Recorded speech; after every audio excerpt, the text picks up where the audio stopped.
చేస్తున్నారంటే వీళ్ళ ఏదైతే రోడ్స్ ఇంకో అద్భుతమైన విషయం చెప్పాలి సార్.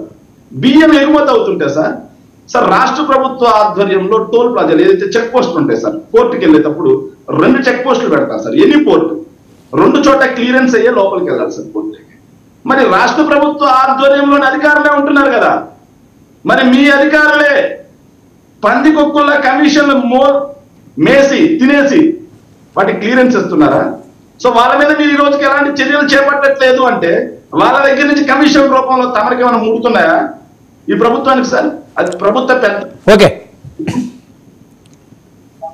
ఈ రకంగా చేసుకొని బియ్యం ఏదైతే ఉందో సార్, బియ్యం ఏదైతే ఉందో పీడిఎస్ బియ్యాన్ని అసలు బాధ్యత ఎవరి మీద వెళ్లకుండా ఆపాల్సిన బాధ్యత చెక్ పోస్టులు మన రాష్ట్ర ప్రభుత్వం మీద.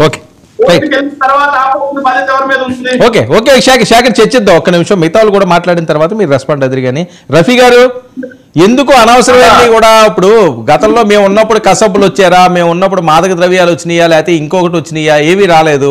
ఇప్పుడు మీరున్నప్పుడు వస్తాయని అనుమానాలు ఎందుకు వస్తున్నట్టు, అసలు మీకు సంబంధం లేని అంశంలో అందులోకి వెళ్తున్నారట. ద్వారంపూడి చంద్రశేఖర్ రెడ్డి గారు ఈ వ్యాపారం మానేసి ఎన్నో సంవత్సరాలు అయితే మళ్ళీ ఆయన్ని తీసుకుంటూ వస్తారేంటి అని. నమస్కారం అండి, అందరికి నమస్కారం. 10th క్లాస్ పేపర్ ఎత్తుకుని వెళ్ళి ఒకడు అరెస్ట్ అయ్యారు సార్. వాడే తర్వాత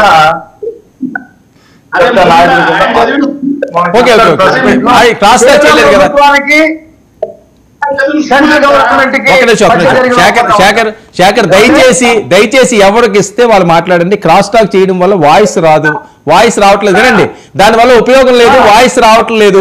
మీకు ఏమైనా అబ్జెక్షన్ ఉంటే చెప్పండి, వినండి. పేపర్ ఎత్తుకుని వెళ్ళి అరెస్ట్ అయినటువంటి వాళ్ళు కేంద్ర ప్రభుత్వానికి సెంట్రల్ గవర్నమెంట్ కి జరిగినటువంటి ఒప్పందం అంట. ఇస్తాను శేఖర్, ఒక్క నిమిషం మీరు రాసుకోండి, ఏమున్నా మీరు రాసుకోండి, మీరు రిప్లై ఇద్దరు. కానీ టైం వేస్ట్ చేయొద్దు. ఒక్క నిమిషం మీరు మాట్లాడుతున్నప్పుడు వాళ్ళు ఎవరు మాట్లాడలేదు కదా, మీ వాయిస్ రావట్లేదు శేఖర్. రైట్ ఓకే ఓకే బయలుదేరారు. కేంద్ర ప్రభుత్వానికి వినిపించట్లేదండి, టైం వేస్ట్ చేయకండి. ఒప్పందం జరిగిందంటండి.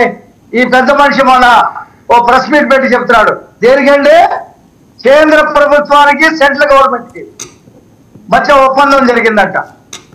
10th క్లాస్ పేపర్లు ఎత్తుకునే వాళ్ళు ఇవాళ ఏళ్ళు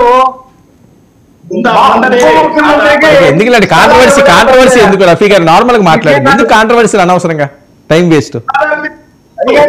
ఒక్క నిమిషం శేఖర్, నేను మాట్లాడుతున్నాను కదా, నేను మాట్లాడుతున్నాను, వెయిట్ చేయండి. సెంట్రల్ గవర్నమెంట్ కి మధ్య జరిగిన ఒప్పందం